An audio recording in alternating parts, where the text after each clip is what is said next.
Vitamin B3 এবং polysaccharide insulin, যেটা কিনা আমাদের ডায়াবেটিস রোগীদের পক্ষে প্রচন্ড ভালো। এছাড়া এটার মধ্যে এতগুলো খনিজ পদার্থ থাকায় এবং মিনারেল থাকায় এটা কোলেস্টেরল কমাতে সাহায্য করে এবং ক্যান্সারের ঝুঁকি কমায়।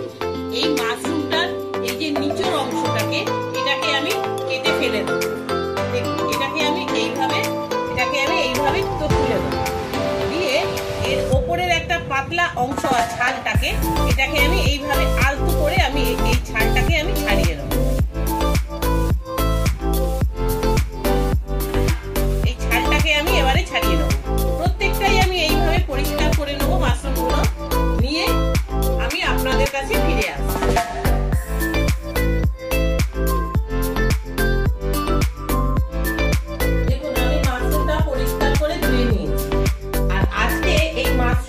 আমি একদম নিরামিষ রান্না, যারা নিরামিষ খায় তাহলে তাদের পক্ষে এটা খেতে সুবিধা হবে, কারণ এটা হচ্ছে একটা উদ্ভিজ প্রোটিন। এর জন্য আমার লাগবে টমেটো, আদা, কাঁচা লঙ্কা, সামান্য একটু পোস্ত, একটু নারকেল। এছাড়া অন্য মশলার মধ্যে লাগবে যেগুলো রেগুলার আমরা ইউজ করি, হলুদ, লাল লঙ্কার গুঁড়ো, কাশ্মীরি লঙ্কার গুঁড়ো, জিরের গুঁড়ো, একটু গরম মশলা, চিনি, একটু চিনি লাগবে, আর তেল আর নুন তো আপনারা জানেন লাগবেই। আচ্ছা, প্রথমে আমি এই মশলাগুলোকে সব একসঙ্গে পেস্ট করে আপনাদের কাছে ফিরে আসছি। আমি এবারে রান্নাটা শুরু করছি। আমি গ্যাস জ্বালিয়ে দিলাম, কড়াটা একটু গরম হোক। হলে কড়ার মধ্যে প্রথমে আমি দিয়ে দিলাম তেল।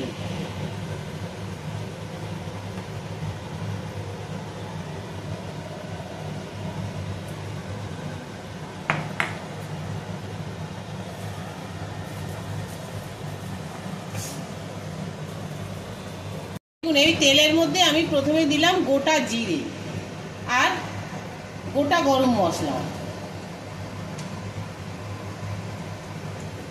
এই গোটা জিরে আর গোটা গরম মশলাটা দিয়ে দিয়েছি। এই গোটা জিরে আর গোটা গরম মশলাটা একটু ভাজা হলে এর মধ্যে আমি এই কেটে পরিষ্কার করে রাখা মাশরুমটাকে আমি দিয়ে দেবো।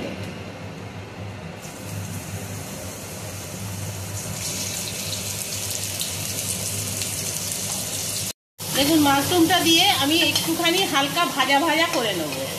তারপরে আমি ওই বাটা মশলা যেগুলো আছে আমি এক এক করে আমি দেবো। একটু নুন দিয়ে দেবো আগে। আমি নুনটা প্রথমেই প্রয়োজন মতন আমি দিয়ে দিলাম, একবারেই আমি নুনটা দিয়ে দিলাম।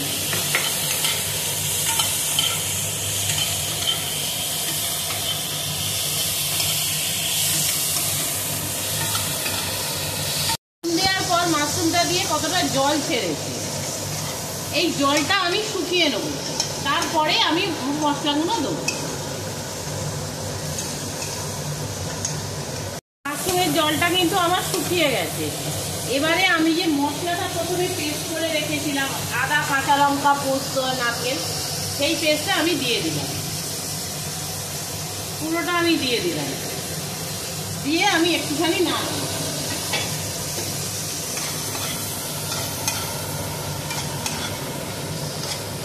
দিয়ে বেশ আমি খানিকক্ষণ কষিয়ে নিয়েছি, 2-3 মিনিটের মতন আমি কষিয়ে নিয়েছি। এবারে অন্যান্য মশলাগুলো দিচ্ছি। প্রথমে দিলাম হলুদ, তারপরে কাশ্মীরি লঙ্কার গুঁড়ো, তারপরে লাল লঙ্কার গুঁড়ো দিয়ে আমি একটুখানি এটা কষিয়ে নেব। এই সময় গ্যাসটাকে একটু কমিয়ে রাখবো, আর অল্প করে সামান্য আমি জল দেবো, যাতে আমি এই মশলা বাটি ধোয়া জলটাই আমি দেবো, যাতে মশলাটা না পুড়ে যায়।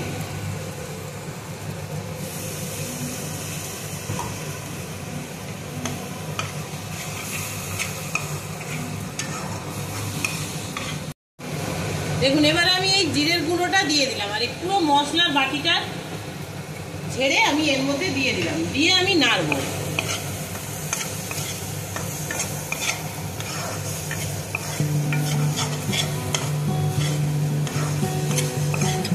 দেখুন, এবার আমি আবার ওই মশলার বাটি ধোয়া যে জলটা আবার আমি একটুখানি দেবো।